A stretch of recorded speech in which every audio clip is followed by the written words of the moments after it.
Good morning, dear students. So today we are going to discuss our next chapter. It is the fourth head of income as per the Income Tax Act 1961. It is the capital gains. So the capital gains is our next chapter. It deals with the section 45 to 55 of the Income Tax Act 1961. The capital gain is the fourth head of income. Okay, section 45 to 55 ആണ് capital gain എന്നുള്ള head deal ചെയ്യുന്ന sections എന്ന് പറയുന്നത്. അപ്പൊ നോക്കാം നമുക്ക് എന്തൊക്കെയാണ് capital gains എന്നുള്ള ഒരു ഏരിയയിൽ നമുക്ക് വരുന്നത്. Okay, so any profit or gains arising from the transfer of a capital asset made in the previous year is taxable under this head, that is the capital gains. Capital gains എന്ന് പറയുന്ന ഒരു head fourth head ആണെന്ന് പറഞ്ഞു. ആ നാലാമത്തെ ഹെഡിൽ deal ചെയ്യുന്ന sections 45 മുതൽ 55 വരെയുള്ള സെക്ഷൻസ് ആണ് ഇതിൽ ഡീൽ ചെയ്യുന്നത്. സോ ഈ ക്യാപിറ്റൽ ഗെയിനിൽ ഇൻക്ലൂഡ് ചെയ്യുന്ന ഇൻകം എന്ന് പറയുന്നത് ഒരു ക്യാപിറ്റൽ അസറ്റ് ട്രാൻസ്ഫർ ചെയ്യുമ്പോൾ നമുക്ക് ഉണ്ടാവുന്ന profit or gain. It is taxable under this head. That transfer of A capital asset is made in the previous year. അപ്പൊ പ്രീവിയസ് ഇയറിൽ ഒരു ക്യാപിറ്റൽ അസറ്റിന്റെ ട്രാൻസ്ഫറിലൂടെ ഉണ്ടായിട്ടുള്ള profit or gain it is taxable under the head capital gain. Okay, the tax levied on the profit or gain earned on selling capital asset is called capital gains tax. അപ്പൊ ഇത്തരത്തിൽ ഈ ഒരു capital ഗെയിനിൽ നിന്നും, അതായത് ഒരു capital asset sale ചെയ്ത് നമുക്ക് ഉണ്ടായിട്ടുള്ള പ്രോഫിറ്റ് അല്ലെങ്കിൽ ആ ഗെയിന് നമ്മൾ അടയ്ക്കുന്ന ടാക്സിനെയാണ് നമ്മൾ എന്തെന്ന് പറയുന്നത് ക്യാപിറ്റൽ ഗെയിൻ ടാക്സ് എന്ന് പറയുന്നത്. Tax lived means collected. Okay, അപ്പൊ അത്തരത്തിൽ ക്യാപിറ്റൽ അസറ്റിൽ നിന്നുള്ള ഗെയിനിലൂടെ ലഭിക്കുന്ന ടാക്സിനെയാണ് ക്യാപിറ്റൽ ഗെയിൻ ടാക്സ് എന്ന് പറയുന്നത്. So the tax which is levied on the profit or gain earned on selling of a capital asset is called the capital gain tax. Next deals with the chargeability. Chargeability section ആണ് അടുത്തതായിട്ട് നമ്മൾ പറയുന്നത്. So the capital gain shall be chargeable to tax if the following conditions are satisfied. നമ്മൾ ഇനി പറയുന്ന conditions, ഈ 3 conditions satisfy ചെയ്യുന്നുണ്ടെങ്കിൽ മാത്രമേ ഒരു ക്യാപിറ്റൽ അസറ്റിന്റെ ട്രാൻസ്ഫറിലൂടെ ഉണ്ടായിട്ടുള്ള പ്രോഫിറ്റ് അല്ലെങ്കിൽ ഗെയിൻ നമുക്ക് ഈ ഒരു ഹെഡിൽ ടാക്സ് അടയ്ക്കേണ്ടതായിട്ട് വരുന്നുള്ളൂ. ഓക്കെ, അപ്പൊ ഈ 3 കണ്ടീഷൻസ് ആണ് ബേസിക് ആയിട്ട് നമ്മൾ പഠിക്കുന്നത്. ദ ഫസ്റ്റ് കണ്ടീഷൻ എന്ന് പറയുന്നത് there should be A capital asset. അവിടെ എന്തുണ്ടായിരിക്കണം? അവിടെ ഒരു ക്യാപിറ്റൽ അസറ്റ് ഉണ്ടായിരിക്കണം. അത് എന്താന്നൊക്കെ ഉള്ളത് നമ്മൾ ഇനി നോക്കാൻ പോകുന്നുണ്ട് ഇതിനു ശേഷം. What is a capital asset? What is included in the capital asset and what are the assets which are excluded as a capital asset? ഈ കാര്യങ്ങളൊക്കെ നമ്മൾ ഡിസ്കസ് ചെയ്യും. Okay, so the asset transfer should be a capital asset on the date of transfer. ആ transfer ഡേറ്റിൽ നമ്മൾ എന്ത് ചെയ്തിട്ടുണ്ട്? Transfer ചെയ്ത asset ഒരു ക്യാപിറ്റൽ അസറ്റ് ആയിരിക്കണം. So there should be a capital asset. This is the first condition in order to charge a gain as a capital gain. Okay. Then രണ്ടാമത്തെ പോയിന്റിൽ പറയുന്നത് it should be transferred by the taxpayer during the previous year. So this is the important point, that is during the previous year that transfer of capital asset should be done. Previous ഇയറിലായിരിക്കണം എന്ത് നടന്നിരിക്കേണ്ടത്? ആ capital അസറ്റിന്റെ transfer നടന്നിരിക്കുന്നത്. Okay, second condition. Then third condition, there should be profit or gain as a result of that transfer. ആ capital asset transfer previous ഇയറിൽ transfer ചെയ്യുമ്പോൾ there should be a profit or there should be a gain. Okay, ആ ട്രാൻസ്ഫറിന്റെ ultimate result എന്ന് പറയുന്നത് either it is a profit or it is a gain.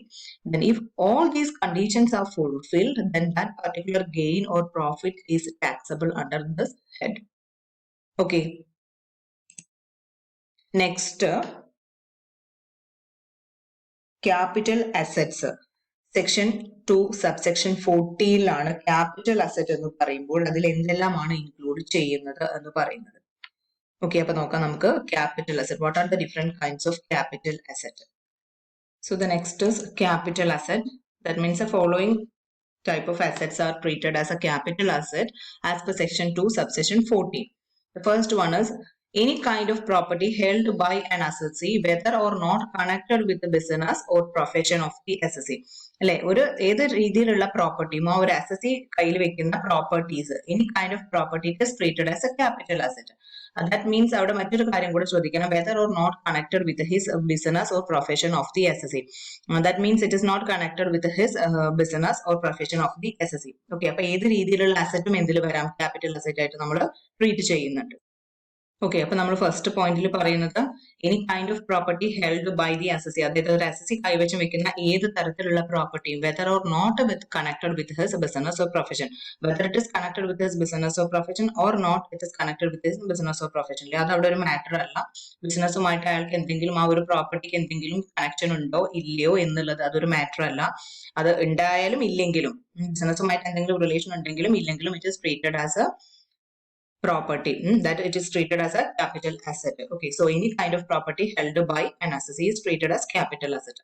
Then second point, any securities which is held by a FII, foreign institutional investor, which has invested in such securities in accordance with the regulations made under the SEBI Act 1992. Securities and Exchange Board of India Act 1992 പ്രകാരം ഉള്ള അതിന്റെ റെഗുലേഷൻസിനനുസരിച്ച് invest ചെയ്യുന്ന securities, foreign institutional investors held ചെയ്യുന്ന securities എല്ലാം തന്നെ capital asset എന്നുള്ള ഹെഡിൽ included ആണ്. Okay, ഇപ്പൊ രണ്ടാമത്തെ പോയിന്റിൽ അതാണ് നമ്മൾ പറയുന്നത്. അപ്പൊ ഇവിടെ ക്യാപിറ്റൽ അസറ്റ് എന്ന് പറഞ്ഞാൽ it may be mobile or immobile, tangible or intangible. Okay, അതിൽ mobile ആയിട്ടുള്ളത് വരാം, immobile ആയിട്ടുള്ളത് വരാം, tangible ആയിട്ടുള്ളത് വരാം, intangible ആയിട്ടുള്ളത് വരാം. All these are included as per the as capital asset as per section 2 subsection 14. Okay, ഇനി അതുപോലെ തന്നെ ഇവിടെ ഇപ്പൊ മെയിൻ ആയിട്ട് നമ്മൾ ഈ ഒരു കാര്യങ്ങളാണ് ശ്രദ്ധിക്കേണ്ടത്. രണ്ട് പോയിന്റ് മെയിൻ ആയിട്ട് ശ്രദ്ധിക്കുക. ഏത് തരത്തിലുള്ള പ്രോപ്പർട്ടിയും, ഒരു അസസി കൈവശം വെക്കുന്ന ഏത് തരത്തിലുള്ള പ്രോപ്പർട്ടിയും ക്യാപിറ്റൽ അസറ്റ് ആണ്. അതുപോലെ തന്നെ സെക്യൂരിറ്റീസ് ബൈ ആര് കൈവശം വെക്കുന്നതാണ്, ഫോറിൻ ഇൻസ്റ്റിറ്റ്യൂഷണൽ ഇൻവെസ്റ്റേഴ്സ് ഹെൽഡ് ചെയ്യുന്ന സെക്യൂരിറ്റീസ്. ദെൻ അതുപോലെ ശ്രദ്ധിക്കേണ്ട മറ്റൊരു കാര്യമാണ് any asset such as immovable property, vehicles, lease hold earnings, jewelry, machinery, intellectual property such as patent, trademark is treated as a capital asset. നമ്മളിവിടെ പറഞ്ഞു it is of a tangible or intangible. അതുപോലെ തന്നെ capital assets include any direct rights in Indian companies which includes the rights of management, ownership, control as well as other holding rights. അത്തരത്തിലുള്ള intellectual property rights അതെല്ലാം തന്നെ എന്തിൽ included ആണ്, trade mark, patent, അതുപോലെയുള്ള മറ്റ് നമ്മൾ പറഞ്ഞ ഇമ്മോബിൾ ആയിട്ടുള്ള എല്ലാ പ്രോപ്പർട്ടിയും. So it will also include mobile, immobile, tangible and intangible treated as a capital asset. അപ്പൊ അതെന്തോ ആവാം ക്യാപിറ്റൽ അസറ്റ് എന്ന് പറയുന്നത്. ഓക്കെ,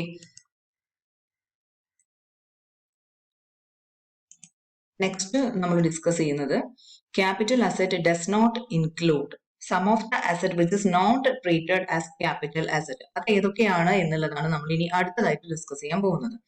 അപ്പൊ അതൊന്ന് പ്രത്യേകം നമ്മുടെ മൈൻഡിൽ വേണം. ഈ കാര്യങ്ങളൊക്കെ അതിൽ നിന്നും എക്സംപ്ഷൻ ആയിട്ടുള്ള കാര്യങ്ങളാണ്. അതായത് ഇതൊന്നും തന്നെ എന്തിൽ ഇൻക്ലൂഡഡ് അല്ല, ക്യാപിറ്റൽ അസറ്റ് എന്നുള്ള ഹെഡിൽ ഇൻക്ലൂഡഡ് അല്ല. നമ്മൾ ഇനി പറയാൻ പോകുന്ന ഈ കാര്യങ്ങളൊന്നും തന്നെ ക്യാപിറ്റൽ അസറ്റ് എന്നുള്ള ഹെഡിൽ വരുന്നില്ല.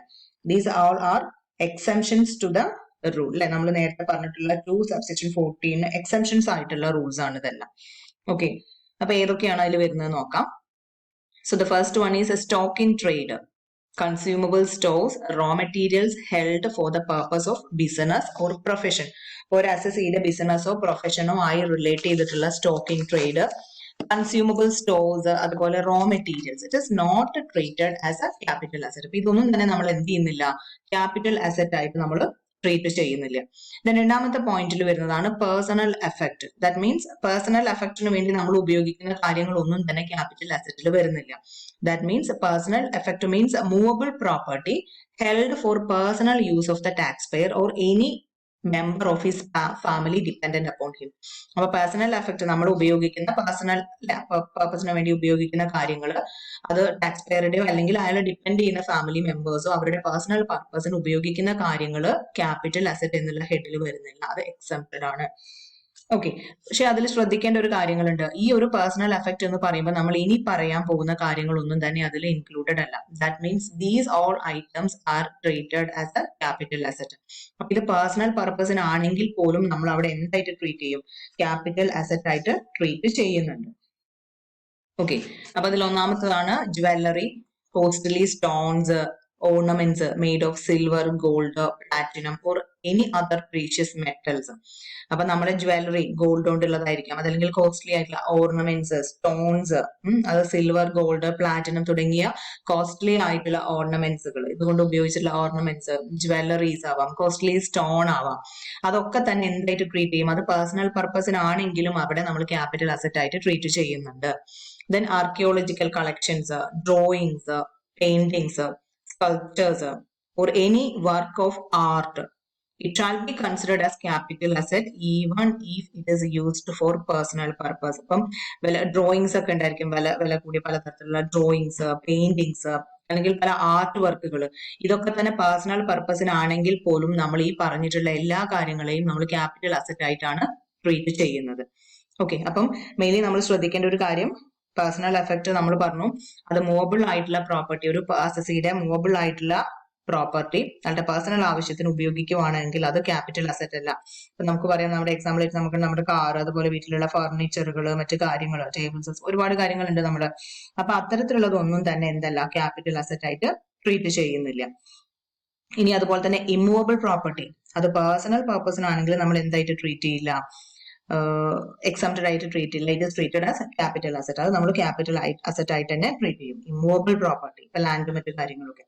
അപ്പൊ ഇവിടെ ശ്രദ്ധിക്കേണ്ട ഒരു കാര്യം, personal effect, movable property personal പർപ്പസിനാണെങ്കിൽ അത് എക്സംപ്റ്റഡ് ആണ്, പക്ഷെ ഇമ്മൂവബിൾ ആണെങ്കിൽ അത് ക്യാപിറ്റൽ അസറ്റ് ആയിട്ട് ട്രീറ്റ് ചെയ്യുകയും ചെയ്യും. പിന്നെ ഈ ഒരു പോയിന്റ്സും ഒന്ന് ഓർത്തിരിക്കുക. ഇതിനടുത്ത് പറയുന്നത് അഗ്രികൾച്ചറൽ ലാൻഡ് ആണ്. Agricultural land located within 8 kilometers radius of any municipality, municipal corporation, notified area board, any town committee, cantonment area board having a minimum residential population of 10,000 people. 10,000 ആളുകൾ വരെ ഉള്ളൂ അവിടെ. അത് എന്തിലല്ല ലൊക്കേറ്റ് ചെയ്യുന്നത്, അതായത് ഒരു പർട്ടിക്കുലർ ഏരിയ. അപ്പൊ ആ പെർട്ടിക്കുലർ ഏരിയ, ഇപ്പൊ നമ്മുടെ കൊണ്ടോട്ടി എന്ന് പറയുന്ന ഒരു ഏരിയ, അതൊരു മുനിസിപ്പാലിറ്റിയിൽ നിന്നും 8 കിലോമീറ്ററിന്റെ മുകളിലാണ് അത് വരുന്നത് എങ്കിലും അവിടെ 10,000 പീപ്പിളേ ഉള്ളൂ, അവിടെ പോപ്പുലേഷൻ എന്ന് പറയുന്നത് മിനിമം 10,000 പീപ്പിളേ ഉള്ളൂ എങ്കിൽ നമ്മൾ അതിനൊരു അവിടെയുള്ള ഒരു പ്രോപ്പർട്ടീനെ, അവിടെയുള്ള ഒരു അഗ്രികൾച്ചറൽ ലാൻഡിനെ നമ്മൾ എന്തായിട്ട് ട്രീറ്റ് ചെയ്യില്ല, ക്യാപിറ്റൽ അസറ്റ് ആയിട്ട് ട്രീറ്റ് ചെയ്യില്ല. ഇനി ആ ഒരു പർട്ടിക്കുലർ ഏരിയയിൽ അത് മുനിസിപ്പാലിറ്റിയിൽ നിന്നും ഒരു 2 കിലോമീറ്റർ ദൂരേ ഉള്ളൂ, പക്ഷെ അവിടെ 10,000-ൽ കൂടുതൽ ആളുകൾ ഉണ്ട് എങ്കിൽ നമ്മൾ അതിനെ എന്തായിട്ട് ട്രീറ്റ് ചെയ്യും, അവിടെയുള്ള ഒരു അഗ്രികൾച്ചറൽ ലാൻഡിനെ നമ്മൾ ക്യാപിറ്റൽ അസറ്റ് ആയിട്ട് ട്രീറ്റ് ചെയ്യും. അപ്പൊ മുനിസിപ്പാലിറ്റി അല്ലെങ്കിൽ നമ്മൾ ഈ പറയുന്ന ഒരു നോട്ടിഫൈഡ് ഏരിയാസ് ഉണ്ട്, അപ്പൊ ആ നോട്ടിഫൈഡ് ഏരിയയിൽ നിന്നും എന്താണ് 8 കിലോമീറ്ററിന്റെ ഉള്ളിലല്ല ലൊക്കേറ്റ് ചെയ്യുന്നത്, അവിടെ എന്തുണ്ട്, having A minimum population 10,000 people, അങ്ങനെയാണ് എങ്കിൽ നമ്മൾ അതിനെ ക്യാപിറ്റൽ അസറ്റ് ആയിട്ട് ട്രീറ്റ് ചെയ്യില്ല. അതർവൈസ് 8 കിലോമീറ്ററിന്റെ ഉള്ളിലാണ് 10,000-ൽ കൂടുതൽ ആളുകൾ ഉണ്ട് എങ്കിൽ അവിടെ നമ്മൾ ആ ഒരു മുനിസിപ്പാലിറ്റിയിൽ അല്ലെങ്കിൽ ഒരു നോട്ടിഫൈഡ് ഏരിയയിൽ സ്ഥിതി ചെയ്യുന്ന അഗ്രികൾച്ചറൽ ലാൻഡിനെ ക്യാപിറ്റൽ അസറ്റ് ആയിട്ട് ട്രീറ്റ് ചെയ്യുന്നു. ഓക്കെ, ദെൻ അടുത്ത് പറയുന്നത് national defence gold bond. National defence gold bond, 6.5 gold bond or special bearer gold deposit bond. ഇപ്പൊ ഗവൺമെന്റിന്റെ ഗോൾഡ് ഡെപ്പോസിറ്റ് സ്കീമിൽ വന്നിട്ടുള്ള ഈ കാര്യങ്ങളെല്ലാം തന്നെ ഇതിൽ ഇൻക്ലൂഡഡ് ആണ്, ക്യാപിറ്റൽ അസറ്റ് എന്നുള്ള ഹെഡിൽ ഇൻക്ലൂഡഡ് അല്ല, എക്സംപ്ഷൻ ആയിട്ടുള്ള കാര്യങ്ങളാണ് നമ്മൾ ഈ പറയുന്നതെല്ലാം. ഓക്കെ, അപ്പൊ ഇതിലൊന്നുകൂടെ പറയാം, സ്റ്റോക്ക് ഇൻ ട്രേഡ് എക്സംപ്ഷൻ ആയിട്ടുള്ള ഐറ്റംസ് ആണ്. Stock in trade consumable stores, raw materials, business or പ്രൊഫഷന് വേണ്ടി ഉപയോഗിക്കുന്നത്. പേഴ്സണൽ എഫക്റ്റിന് മൂവബിൾ പ്രോപ്പർട്ടി നമ്മുടെ പേഴ്സണൽ പർപ്പസിന് അസസിയുടെയോ അയാളുടെ ഡിപ്പെൻഡന്റെയോ പേഴ്സണൽ പർപ്പസിനാണ് ഉപയോഗിക്കുന്നതെങ്കിൽ അത് റിമൂവബിൾ പ്രോപ്പർട്ടി ആണെങ്കിൽ അത് എക്സംപ്ഷൻ ആണ്, ക്യാപിറ്റൽ അസറ്റിന്റെ അണ്ടറിൽ വരില്ല. പക്ഷെ അവിടെ ഈ പറയുന്ന കാര്യങ്ങളെല്ലാം തന്നെ അത് മൂവബിൾ ആണെങ്കിലും പേഴ്സണൽ പർപ്പസിനാണെങ്കിലും ക്യാപിറ്റൽ അസറ്റ് എന്നുള്ള ഹെഡിൽ വരുന്നതാണ്. ഓക്കെ, ദെൻ അഗ്രികൾച്ചറൽ ലാൻഡ്, അതൊരു കന്റോൺമെന്റ് അല്ലെങ്കിൽ ഒരു മുനിസിപ്പാലിറ്റിയുടെ 8 കിലോമീറ്ററിന്റെ ഉള്ളിലല്ല സ്ഥിതി ചെയ്യുന്നത്. അവിടെ എന്താണ്, ഒരു 10,000, മിനിമം 10,000 ആളുകളുടെ ഒരു കണക്ക് പറയുന്നുണ്ട്, അതും വരുന്നില്ല. 8 കിലോമീറ്ററിന്റെ ഉള്ളിലല്ല ലൊക്കേറ്റ് ചെയ്യുന്നത് എങ്കിൽ അത് എന്തായിട്ട് ട്രീറ്റ് ചെയ്യില്ല, ക്യാപിറ്റൽ അസറ്റ് ആയിട്ട് ട്രീറ്റ് ചെയ്യില്ല. 8 കിലോമീറ്ററിന് പുറത്താണ് എങ്കിൽ 8 കിലോമീറ്ററിന്റെ ഒരു 2 കിലോമീറ്ററിന്റെ ഉള്ളിലാണ്, ഒരു 6 കിലോമീറ്ററിന്റെ ഉള്ളിലാണ് ആ ലൊക്കാലിറ്റി മുനിസിപ്പാലിറ്റിയിൽ നിന്നും അവിടെ എന്തുണ്ട്, പോപ്പുലേഷൻ ഒരു 10,000-നും 1,00,000-നും ഇടയിലാണെങ്കിൽ നമ്മൾ അവിടെ ക്യാപിറ്റൽ അസറ്റ് ആയിട്ട് ട്രീറ്റ് ചെയ്യും. നേരെ മറിച്ച് 8 കിലോമീറ്ററിന് അപ്പുറത്തേക്കാണ് ഉള്ളത് എങ്കിൽ അവിടെ ഒരിക്കലും അതിനൊരു ക്യാപിറ്റൽ അസറ്റ് ആയിട്ട് ട്രീറ്റ് ചെയ്യില്ല. ഓക്കെ, ഇനി അതുപോലെ തന്നെ ഈ ഒരു ഡിഫൻസ് ബോണ്ടും എന്തിൽ ഇൻക്ലൂഡഡ് അല്ല, ക്യാപിറ്റൽ അസറ്റിൽ ഇൻക്ലൂഡഡ് അല്ല. ഇത്രയും കാര്യങ്ങളാണ് ഇവിടെ ശ്രദ്ധിക്കാനുള്ളത്. ഓക്കെ.